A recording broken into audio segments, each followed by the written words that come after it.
अगर आप no contact में हो और जानना चाहते हो कि आपका बाबू सोना जादू टोना जो भी है, आपका गुलू गुलू बेबी जो है, वो आपके बारे में क्या सोच रहा है, मैसेज करेगा या नहीं करेगा, क्या जिंदगी में उसका क्या विचार चल रहा है, ये रीडिंग आपके लिए हो सकता है। हम लोग अभी इन्वेस्टिगेशन करके देखेंगे। चलो देखते हैं। लेकिन ये कलेक्टिव रीडिंग है, इतना उत्तेजित होने का कोई, उत्तेजित का हिंदी वर्ड जो मेरा हिंदी बहुत खराब है, ज़्यादा एक्साइटमेंट होने का कोई ज़रूरत नहीं है। कंट्रोल में रहो। अगर प्राइवेट रीडिंग बुक करना है तो टिकटॉक के किसी के साथ तो इंटरेक्ट मत करना, ठीक है ना, वो स्कैमर आंटी है। तो अगर आपको रीडिंग बुक करना है, go to my YouTube channel, इधर पे लिखा होगा, अगर आप टिकटॉक में देख रहे हो उधर पे जाके उसका डिस्क्रिप्शन बॉक्स में आपको मिल जाएगा, वो कॉपी पेस्ट कर लेना। ज्यादा अपना दिमाग चलाने का जरूरत नहीं। अच्छा, अभी आप, मैं जो बकबक कर रही हूँ वो करने दो। आप ना आपके बाबू सोना पे फोकस करो, थिंक अबाउट देम, ओके। उसका फोटो देख लो, नहीं तो टेक अ डीप ब्रेथ, उसको इन्विजन करो। हाँ, तो मैं बकबक करती जाऊंगी क्योंकि I want to distract myself. Bottom of the deck, knight of pentacle. ये बाबू सोना जादू टोना जो भी है ना चल रहा है, ना आगे बढ़ रहा है, ना पीछे बढ़ रहा है, खड़ा होके इधर पे बैठा है, मतलब घोड़े पे बैठा है। तो घोड़े पे बैठा है, मुझे मेरे कोई गाना आ गया। एनीवेज चलो, जो भी है। तो ये बलमा जो है घोड़े पे सवार है, तो ये घोड़े पे सवार है, लेकिन आगे नहीं जा रहा है, पीछे नहीं जा रहा है, बैठा है इधर। देखते हैं। कोई कैसे उन्हें ये समझाए कि सजनिया की मन में पता नहीं क्या विचार है, लेकिन बलमा घोड़े पे क्यों सवार है। अच्छा, बलमा का क्या सिचुएशन है देखते हैं। हाँ, तो क्या मैं बोल रही थी, मैं भूल गई actually, but that's not the problem. चलो देखते हैं क्या हो रहा है। 4 ऑफ पेंटाकल इधर, 9 ऑफ कप्स, अच्छा 10 ऑफ पेंटाकल। कोई कैसे उन्हें ये समझाए, गाने का लिरिक्स नहीं याद है। सजनिया की मन में, बाबू सोना बहुत टेंशन में है। सजनिया के मन में क्या है मेरे को पता नहीं, लेकिन बलमा घोड़े पे सवार है, लेकिन बलमा का हाल बहुत खराब है। ये बहुत एंजाइटी में है तुम्हारा बाबू सोना बेटा। दिस बाबू सोना not being able to sleep at night, they are over thinking, over analysing. ये इसका तो हार्ट ब्रेक हो गया रे, बहुत दुखी है बाबू सोना। तो अभी जो सिचुएशन चल रहा है आपके बाबू सोना के सिचुएशन में, थर्ड पार्टी का होने का चांसेस है। एंड ये थर्ड पार्टी ऐसा नहीं है कि कोई रोमांटिक पार्टनर हो, ये मादर father donkey monkey Michael cycle, मुझे को पता नहीं क्या है, लेकिन कुछ हो सकता है। लेकिन ये most likely not a romantic partner. So अगर आपको लगता है कि आपका बलना जो है वो किसी और के साथ गुलू गुलू कर रहा है, तो ये रीडिंग आपके लिए नहीं है। तो ये जो मुझे लगता है, this is the card that gives you a vibe कि कोई है लेकिन नहीं है। तो अगर आपको पता है कि उसका बीवी है, हस्बैंड है, जो भी है, अगर कोई है तो वो उधर है लेकिन नहीं है। समझ में आ गया ना, नहीं है। तो आपका बलमा जो भी है, ये जो सिचुएशन आपके अंदर जो स्टक हुआ है, इसको बहुत दुखी बना रहा है। And this person is going through lot of heartbreak, okay. लेकिन समस्या ये है कि आपको वो देख रहा है कि आप उसकी विश फुलफिलमेंट हो। इसका मतलब ये होता है कि आप जैसा इंसान हो ना, आपके जैसा उसकी जिंदगी में कभी आया ही नहीं कोई।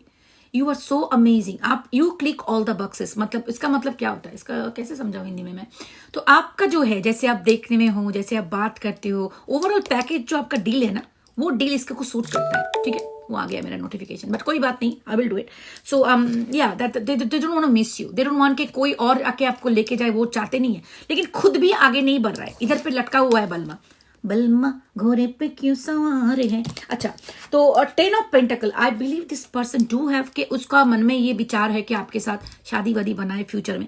लेकिन ये अगर इतना ही चाहता है तो ये कैसे हो गया भैया। चलो देखते हैं आगे जाके ये इसका कहानी क्या है।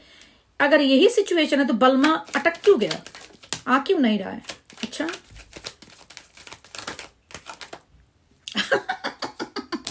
बलमा बहुत करक चीज है।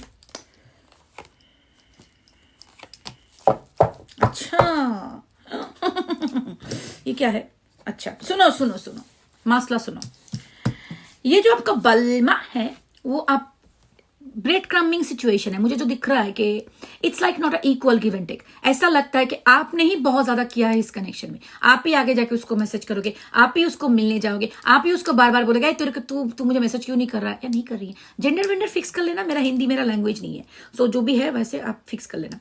तो आई फील कि दिस पर्सन सीज यू कि आप ही ज्यादा इस कनेक्शन को आगे बढ़ा रहे थे। आप ही इस होता ना, एक बैलगाड़ी एक ही बैल के ऊपर चल रहा है। समझ में आ गया ना, मेरे को पता नहीं हिंदी में मैं क्या एग्जाम्पल दूं, बट आपको समझ में आ गया, यू गॉट द पॉइंट कि आप ही ज्यादा काम कर रहे हो इस रिश्ते में और वो बंदा बैठ के इंतजार मतलब वेट कर रहा है प्रिंसेस बन के, बंदा है या बंदी भी जो भी है, लेकिन प्रिंसेस ट्रीटमेंट उसको चाहिए होता है। ऐसा है कि आप ही हमेशा से उसको आगे जाके उसका पूछोगे, आप 10 मैसेज करोगे तो उसको एक रिप्लाई आएगा, इस टाइप का। लेकिन ये ही चल रहा है। लेकिन why it was been happening, क्योंकि इसका आपका जो पर्सन है ना, इसको प्राइड एंड ईगो बहुत ज्यादा है, उसको विनिंग करना है, उसको ऐसा लगता अच्छा लगता है कि आप उसको चेसिंग करते हो, आप उसके पीछे पीछे भागते हो ना, इसको वो बहुत अच्छा लगता है। यही चल रहा था इस कनेक्शन में कि आपको ब्रेड क्रम कर रहा है और एंजॉय कर रहा है, आप इसके पीछे पीछे भाग रहे थे। लेकिन कैसे भी होके ये सिचुएशन थोड़ा चेंज हो गया, आपके अंदर एक वाव, इसका हिंदी में क्या बोलते हैं यार, जो भी है समझ लेना, आपके अंदर एक तहलका मच गया, एक भूकंप हो गया कि आपको समझ में आ गया कि no, I am not doing this shit anymore, I am standing there with my boundary. So ये जो चक्कर है, ये जो तुम बलमा का जो हमेशा से मुझे ही करना है सब कुछ, ठीक है, I am not doing this anymore, I am standing there with my power and my boundaries. जब आपने ये किया है, that's when this person backed off. इसको ये पसंद नहीं कि आपने पूछा कि कोई, शायद ऐसा भी हो सकता है कि ये से चल रहा था रिश्ता, ये कोई हायर लेवल ऑफ कमिटमेंट में नहीं जा रहा था, शायद आपने पूछा होगा कि when you are thinking about marriage, और आगे जाके आपको क्या करना है, अगर आप रिश्ते में रहना चाहते हो तो मुझे कुछ कमिटमेंट दो, कुछ बोलो कि टाइम फ्रेम क्या है, कुछ ऐसा आपने बोला होगा जो नॉर्मल सिचुएशन में उसको अच्छा नहीं लगा, उसको ईगो हार्ट हो गया कि मैं तेरे को ऐसे डोरमैट की तरह ट्रीट कर रहा था, why you are talking, you should not be talking, you are a doormat, keep your mouth shut. मैं आपकी जिंदगी में, यही आपके लिए बहुत खुश होने की बात है, मैं तो द अवार्ड हूं, आई एम द, मतलब नोबेल प्राइज मिल गया आपको, मेरे को मिलके, तो आप सवाल क्यों पूछते हो, I am just staying in your life, isn't it enough for you. This was the vibe, इसको ऐसा ही वाइब था। आपने जो पूछा कि हायर लेवल ऑफ कमिटमेंट, ये इसको देने का इसका मन ही नहीं था। सुनो, अगर ऐसा सिचुएशन है, मैं आपको एक बात बता देती हूँ, मैंने अपनी जिंदगी से सीखा है, किताब से नहीं। ऐसा होता है ना, जिसको आप ज्यादा प्यार करो ना, लोग आपके प्यार का मिसयूज करते हैं। आप बहुत ज्यादा प्यार दे दो उनको, बहुत ज्यादा, उनको लगता है कि ये तो बिल्कुल मेरे कंट्रोल में है, अगर इतना प्यार मुझे दे रही है और दे रहा है जो भी है, उसका मतलब ये नहीं कि उसका, लोग नहीं देखते कि आपका इतना प्यार है, आप इतना गुड हार्ट आपका होता, मतलब you got the point, you are such you have such a beautiful heart. They think, उनको लगता है कि ये बहुत डेस्परेट है, मैं ही कोई ऐसा इंसान हूं कि मेरे सिवा ये जी नहीं सकते, तो I will be the very special person, तो इसमें मेरा ही सब कुछ अच्छा है, because I am the good one, I am the reward. उनको ये समझ में नहीं आता कि आपके दिल में इनके लिए इतना प्यार है, आप इसलिए ये सब कुछ कर रहे हो।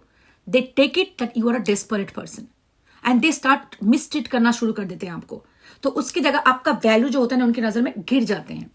तो मैंने देखा है, जब भी किसी रिश्ते में आप जाओगे, मैंने खुद की जिंदगी में भी मैं देखा है और अपने दोस्तों की भी जिंदगी में देखा है, और 3000 से ज्यादा रीडिंग मैं कर चुकी हूँ, ठीक है, टैरो रीडिंग, पेड रीडिंग, तो उसमें मैंने देखा है मेरे क्लाइंट के साथ भी, जो लोग जितना भी तुम्हारा, जितना भी जैसे भी हो तुम्हारा, आई एम नॉट टॉकिंग अबाउट कि देखो फिनेंशियल स्टेटस किसका क्या, एडुकेशन, वो सब छोड़ दो।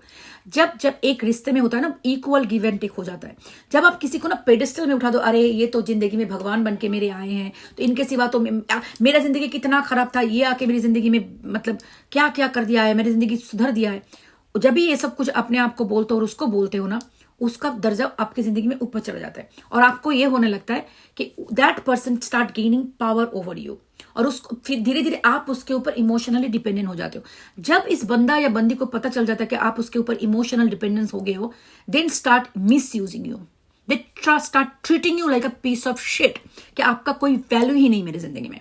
आपको ऐसे करके दिखाएंगे, आपके सामने जाके, ऑनलाइन जाके लड़कियों को मैसेज करेंगे, ऑनलाइन जाके आप ऐसे करेगा करेगी जो भी है, आप देखोगे कि this person is doing this, लेकिन इसके पास मेरे लिए टाइम नहीं है।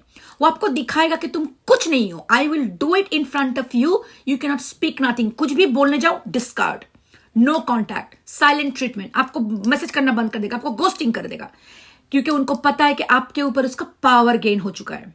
आप निकल ही नहीं सकते उसकी जिंदगी से, क्योंकि आप उसको इतना प्यार करते हो, लेकिन उसको इतना स्ट्रांग फीलिंग होता है कि आप छोड़ के नहीं जाओगे कभी उसको, क्योंकि आप उसके कंट्रोल में आ गए हो। जब कोई किसी का प्यार का ऐसा फायदा लुटाए ना, तो वो लोग टॉक्सिक होते हैं, नार्सिसिस्टिक होते हैं। सो अगर आप नहीं जानते हो तो जान लो, नार्सिसिस्ट ऐसे ही लोग होते हैं जो लोगों को पहले आके प्यार का चुंगल में फंसाते, बहुत अच्छा बात करके, उसके बाद स्लोली पुल बैक करते हैं। कभी आपको आके जब बहुत ज्यादा प्यार देगा, फिर से पुल बैक करेगा, बहुत ज्यादा प्यार देगा, पुल बैक करेगा। इसमें आपका दिमाग में क्या होता है पता है? जब आपको बहुत ज्यादा प्यार देता है, आपके दिमाग में एक हार्मोन होता है ना, डोपामिन, प्यार वाला हार्मोन, अच्छा हार्मोन, गुड फीलिंग हार्मोन, और फिर वो आपको जब लेके चला जाता है, आपके दिमाग में एक स्ट्रेस हार्मोन आ जाता है, उसको बोलती कॉर्टिसोल। तो आपके बॉडी में एंग्जाइटी हो जाता है, आपको कुछ अच्छा नहीं लगता, खाने का मन नहीं करता, काम में मन नहीं बढ़ता, बहुत टेंशन में आ जाते हो। तब आपको लगता है एक बार उसका मैसेज आ जाए, फिर से मैं कभी ऐसा नहीं करूंगी, कहीं नहीं करूंगी, जो बोलता है मान लूंगी, क्योंकि उसके सिवा मैं नहीं जी सकता। जब आप ऐसा सोचते हो, फिर से वो आता है, थोड़ा सा प्यार देता है, आपको लगता है ओ माय गॉश, मेरे को जिंदगी सुधर गई, मैं कभी ऐसा नहीं करूंगी। फिर आप मानते जाते हो, चलते जाते हो, फिर से उसने बहुत कुछ गड़बड़ करना शुरू कर देता है। फिर से आप एक बार बोलते हो, विथड्रॉ कर लेता है, फिर से आप उसके लिए पागल बनते हो, आ जाता है। तो इसमें क्या होता है, डोपामिन, कॉर्टिसोल, दो हार्मोन जो एक के बाद एक हमारे दिमाग में आते हैं, उसका इफेक्ट बिल्कुल ऐसा होता है जो ड्रग एडिक्ट के दिमाग में होता है। ड्रग एडिक्ट जब जैसे उसका दिमाग में होता है ना, आप बिल्कुल ड्रग एडिक्ट जैसे बन जाते हो उसकी तरह। आपका बॉडी उसको क्रेव करते हैं, बॉडी माइंड, कि वो अगर ना रहे तो मैं जिंदा नहीं रह सकता। I will cry, I have been in that situation कि मैं खाना नहीं खा सकती, मैं बिस्तर में पड़ी रहती थी, इस पागल की तरह हो जाती थी मैं। So I know how it feels. So I am telling you, आपको इस चुंगल में वो फंसाते हैं सो दैट आप और कुछ सोच ही नहीं सकते हो। ओके तो इससे ऐसे उनको कंट्रोल गेन होता है आपके ऊपर। सो उसके जगह पे आपका कोई औकात ही नहीं रहता। आप कुछ भी बोलोगे, वो आपको कुछ भी अब्यूज करेगा, बारवाली कुछ भी बोलेगा, आप कुछ कर नहीं सकते। आपको you have to accept this. Helplessness जैसा हो जाता है। तो अगर आपका ये सिचुएशन है, मैं आपको एक चीज बोलना चाहती हूं, अगर ये आपका सिचुएशन है, आपका बाबू सोना जादू टोना जो भी है, अगर ऐसा कर रहा है आपके साथ, दिस इज टॉक्सिक। अपने आप को बोलो I am stuck in a toxic relationship. मैं एक टॉक्सिक रिलेशनशिप में फंसा हुआ हूं, और ये टॉक्सिक रिलेशनशिप का कोई सोल्यूशन नहीं होता। जो इंसान आपको प्यार करता है वो आपको कभी इस टॉक्सिक सिचुएशन में जाने नहीं देगा, आपको मैनिपुलेट नहीं करेगा। दिस इज मैनिपुलेशन 101, इसको बोलते हैं मैनिपुलेशन। वो आपको मैनिपुलेट करके आपका दिमाग को घुमाने का कोशिश करता है। उससे निकलने का एक ही सिचुएशन है, अगर आपको नो कॉन्टैक्ट में है, स्टॉप ऑल द कॉन्टैक्ट्स, हर एक कॉन्टैक्ट बंद कर दो। क्योंकि ड्रग को जैसे होता है ना, इसको डिटॉक्स करने के लिए आपको पहले इससे नो कॉन्टैक्ट में जाना होता है, और नो कॉन्टैक्ट सिचुएशन में आपको एक वोट अपने आप को लेना पड़ेगा। अपने दिल पे हाथ रख के बोलो I will never stock their social media. कभी उसका सोशल मीडिया मत देखो, आप उनको अनफॉलो कर दो, सब कुछ कर दो कि उसका कोई भी न्यूज आपके पास ना आए। अब इसको आपको जितना भी तकलीफ हो आपको ये करना होगा। स्लोली अपने आप से प्यार करो, अपना टेक केयर करो। अभी आपका क्या चल रहा है, आपका अपना बॉडी में हो, लेकिन आपका माइंड आपका उसके पास पड़ा हुआ है। अपने आप से प्यार करना सीखो, स्लोली अपने ऊपर ध्यान दो, अपना काम पे ध्यान दो, थोड़ा कुछ करो जैसे आपका मन बहके, आपका और दोस्त बनाओ। आज सोशल मीडिया का जमाना है, आप टिकटॉक में देख रहे हो तो you can make more friends, दोस्तों के साथ मिलो, कुछ हॉबी शुरू करो, कुछ भी करो, स्लोली अपने जिंदगी पे ध्यान दो। अगर ऐसा कर सकते हो, अगर ये सच्चा इंसान आपके लिए है, तो they will understand that you are gaining control over your life. So उसका मैनिपुलेशन बंद हो जाएगा, शायद वो चेंज होके आपके पास आए, क्योंकि अवॉइडेंट लोग चेंज होते हैं, लेकिन अगर नार्सिसिस्ट है तो चेंज नहीं होगा। तो एनीवेज आप अपने आप ऊपर कंट्रोल गेन करोगे तो आप इस चुंगल से निकल सकते हो। ओके अब बोलोगे इतना लेक्चर का जरूरत नहीं, हमें जानना यह है कि बंदा मैसेज करेगा या नहीं। अगर न्यूज ऐसा है, ये बहुत स्लोली अभी भी थिंक कर रहा है, अभी नहीं करेगा, थोड़ा टाइम लगेगा, लेकिन ये आ जाएगा, क्योंकि इसको आपका कंट्रोल गेन करना है। ये खुश नहीं है आपके सिवा, बिकॉज आपको समझ में नहीं आता है, आपको लगता है कि इसके सिवा मैं नहीं जी पाऊंगी, लेकिन आप जो इनको अटेंशन देते हो, आप जो उनको इतना एडमिनेशन देते हो, उसके पीछे भागते हो, वो भी उनके लिए एक फ्यूल होता है, एनर्जी, बैटरी चार्ज। उनको जो आप उसको वैलिडेशन मिलता है इस सब करने से, वो भी उनके लिए एक एडिक्शन है। जैसे आपका एडिक्शन वो है, आप भी उनके एडिक्शन हो। सो छुटकारा तो नहीं पाएगा, जाएगा किसी के पास, इधर उधर करके भटकेगा, फिर से वापस आ जाएगा। बट द प्रॉब्लम इज, इसका आना ये जाना इज मोस्ट इंपॉर्टेंट थिंग। आप इस चक्कर में क्यों पड़े हुए हो, ये सबसे बड़ी बात है। आप इस चक्कर ये अब्यूज क्यों ले रहे हो, ये सबसे बड़ी बात है। सो अगर आपका ये सिचुएशन है, प्लीज स्टार्ट लविंग योरसेल्फ। अपने आप से प्यार करो, अपना टेक केयर करो, अपना दुनिया बनाओ। ये आपका किसी और के ऊपर अपना जिंदगी नहीं जीते। अकेले आए हो, अकेले जाओगे। वो अगर नहीं हो तो मेरा जिंदगी में कुछ नहीं है, इस कॉन्सेप्ट से निकलो। You are complete, you are whole. जो आप हो वही आपके लिए इनफ है। तो अगर कोई इंसान अगर आपका सच्चे दिल से आपको प्यार करता है, आपको इस तरह से ट्रीट नहीं करेगा। सो अगर ऐसे तरह से आपको ट्रीट कर रहा है तो ये सच्चे इंसान नहीं है। अगर इसके साथ आपका शादी भी हो जाएगा, आपका लाइफ खराब हो जाएगा। तो इससे अच्छा तो ये है, निकलो इसके चुंगल से, अपने आप से प्यार करो। अगर सच्चा इंसान है, उसको समझ में आके चलो ये तो मैंने गलत कर लिया। कभी कभार हम लोग गलती करते हैं, लेकिन समझ में आ जाता है बाद में जाके। तो आप अगर जब उसको अपना एनर्जी पूल कर लोगे, अपने आप पे ध्यान दोगे, शायद ये बंदा बदले, तो आप लोग दोनों साथ में हो सकते हो। लेकिन आपका जो एनर्जी दिख रहा है, टोटल शिट शो है ये, ठीक है। इसके भरोसे मत रहो, आगे बढ़ो, जिंदगी को टेक केयर करो। और हाँ, ये बंदा आ जाएगा, थोड़ा टाइम लेगा लेकिन आ जाएगा। Okay, take care, bye.